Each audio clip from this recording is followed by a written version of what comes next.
everyone, it's Shel C from PaperOcotilloStudio, and today I'm sharing with you the Pick a Stick Challenge Facebook group ATC Challenge. Normally our videos for the art journal page challenge from the group come out first, but people were asking about Sgraffito as a prompt this month, so I decided to, since the first Friday is until the 7th, I decided to go ahead and do an ATC today.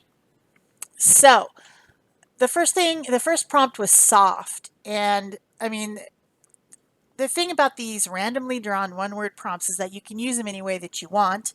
There's so many options for the word soft. There's so many options.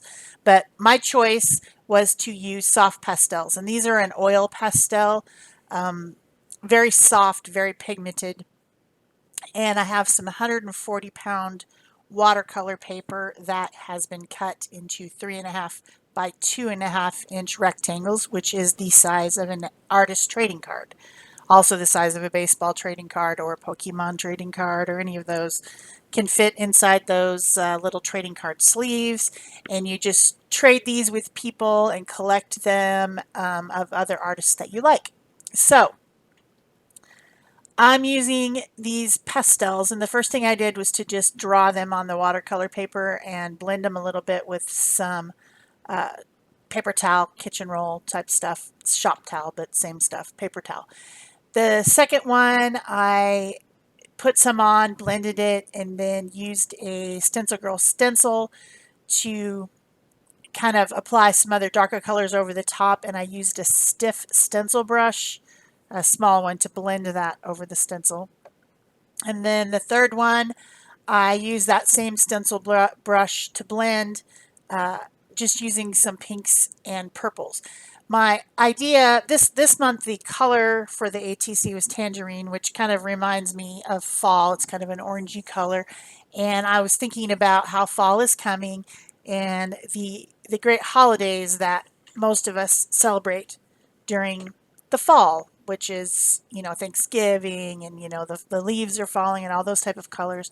And then, of course, Christmas or winter solstice, where you've got kind of cooler colors. And then even into St. Valentine's Day, which is an American holiday, but, it's fun. It's all about love. And so those were kind of, I don't know what I ended up with.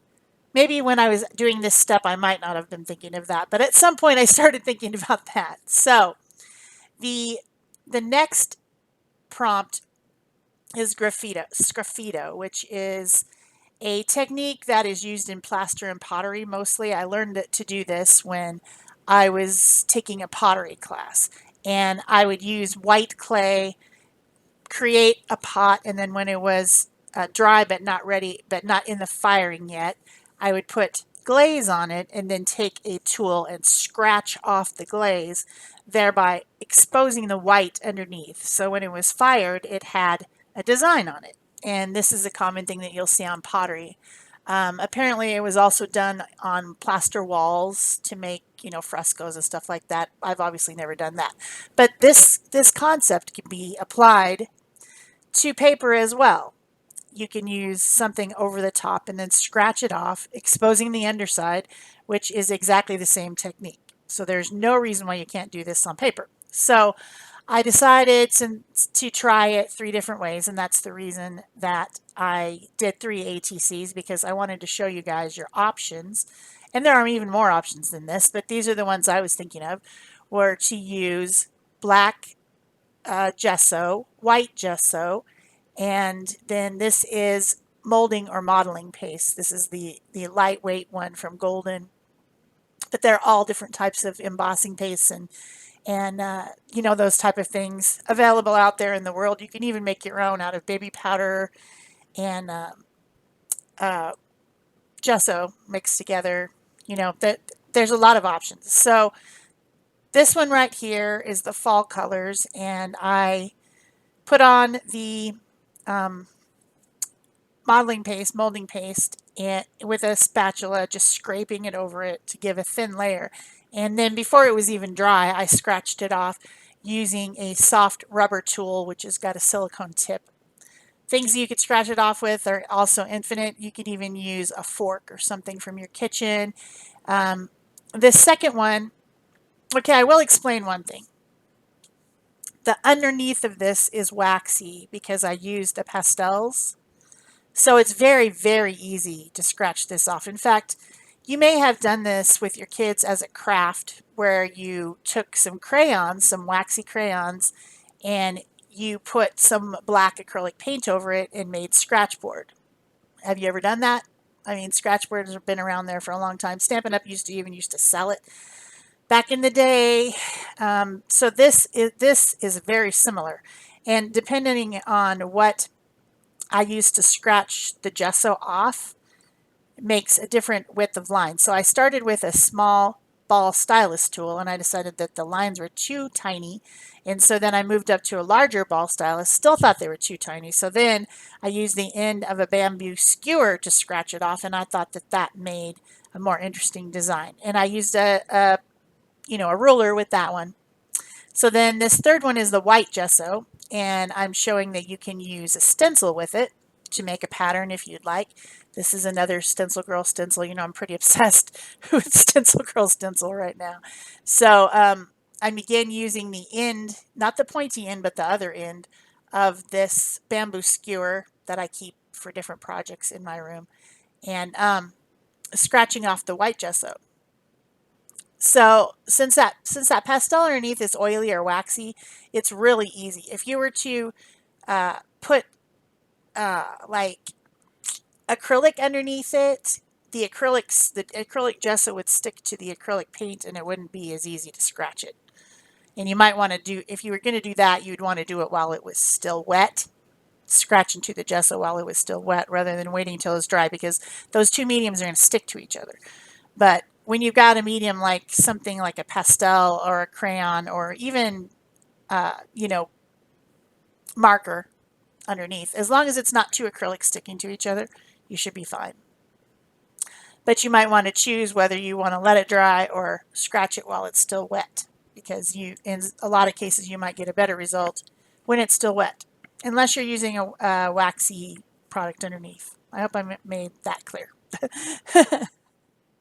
That's the reason that I chose the soft pastels. Also, because the word was soft. The prompt word was soft. I'm like, oh, I can use soft pastels. Excuse me.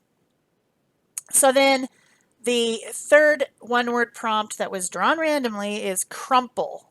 And back in the days when I used to make cards, I loved to make crumpled paper. I thought it looked so cool to like texturize that paper by getting it a little bit wet, breaking down the fibers. And this is a cardstock. I started with a cardstock, which is, more sturdy. You can do this with a paper bag. I used to do it with paper bags all the time. Make this like crumply looking paper as an accent to my cards and stuff like that. But this first one is, going with the color tangerine. So I picked some tangerine paper. This paper is actually named tangerine. It's maybe not as bright of orange as I was expecting, but it's tangerine. So I cut out a leaf and then crumpled it up.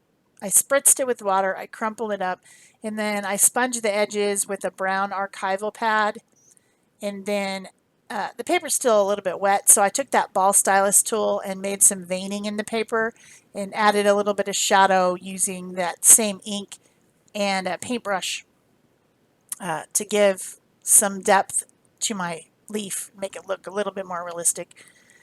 And I sponged around the edges of both layers of paper, and then I decided that I wanted a little bit of shimmer on it, so I got out this gold pearl Tattered Angel spray glimmer mist. It's got mica in it, and then it's kind of a goldish color, and I was having more trouble with that thing.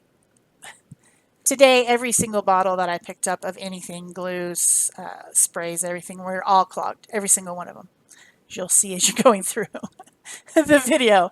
Every single thing I picked up was clogged. I live in a very dry climate, and so I have a lot of trouble with things drying up inside, and I think that my shelf life of everything that I have in my studio is shorter because it dries up so quickly. But I decided to attach my little leaf dimensionally by using some foam dot things and sticking those on the back so that it stands up a little bit from the card. Also, this one is very dimensional because of the design scratched into the molding paste. It's really has a lot of texture to it. It has a lot of feel to it, which is kind of cool. Adding a little bit more brown in the center because it just didn't seem like it was dark enough. Just using a paintbrush.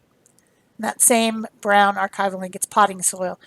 Now these little Tim Holtz chat stickers, big chat and chat stickers, I love these for ATCs. They are perfect. They're the right size exactly. So I used them on all 3 of my ATCs.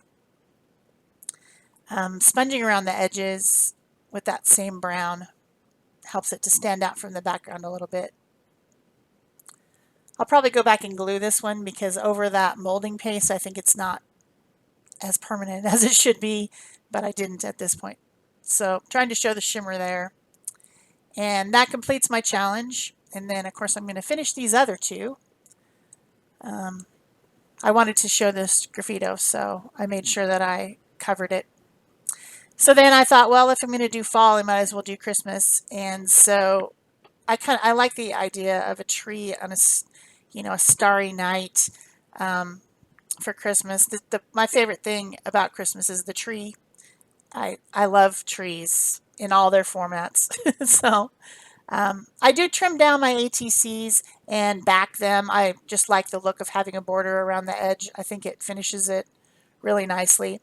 This paper that I crumpled is a piece of jelly print that has some metallic gold and other colors that I picked up from the plate when I was printing, and it was a very thin paper, and so when I was crumpling it, it tore because I had spritzed it with water. But I didn't let that bother me. I just glue on both the pieces and call it good. So there's my little very simple tree icon in the middle of my card. So then the third one, I figured, well, if I've got, kind of fall Thanksgiving and I've got Christmas, I might as well go ahead and do Valentine's Day. So it was the right colors. And I really liked the background I scratched onto that one.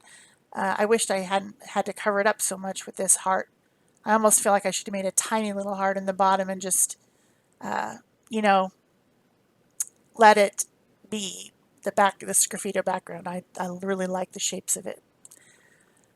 If you want to highlight the crumpling look of your paper, and this is something I did when I did cards, you can just kind of do a dry brushing technique with an ink pad by just dragging the ink pad over the highlights of the paper, the tops of the paper, and you can really show that crumpled design of the paper by doing that. So glue my heart on, and then of course I've got to pick out my stickers and sponge them around the edge.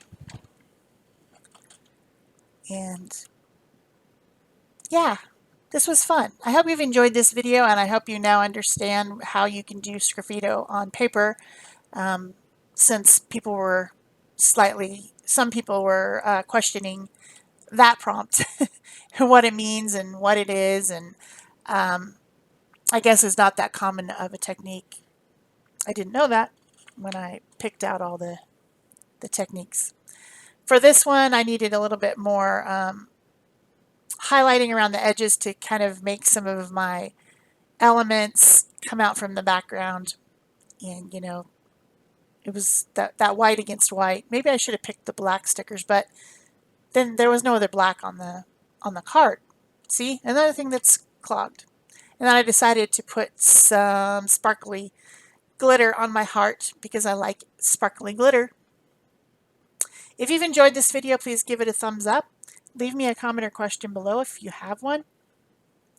Subscribe if you haven't already, and if you want to know when my videos come out, ring that notification bell down there next to the subscribe, and it'll remind you.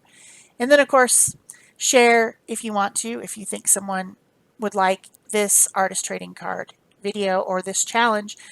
If you'd like to join the challenge and you haven't yet, the link to the Facebook group will be in the description box below. You can click on the link, ask to join, and remember to answer the questions that are asked, or else you will not be accepted, because those questions are there to prevent people getting in the group that might be more interested in promoting something that they're selling or whatever instead of being interested in doing the challenges. The group is for challenges only, so we're very strict about that. So to finish off my little tree, I added some sequins, just random sequins. There's some stars and then some kind of like shimmery hearts. And this glue will dry completely clear. In the picture, it's not completely dried, but it will dry completely clear and be sparkly. So yeah, that's it for me. Thanks. Bye-bye.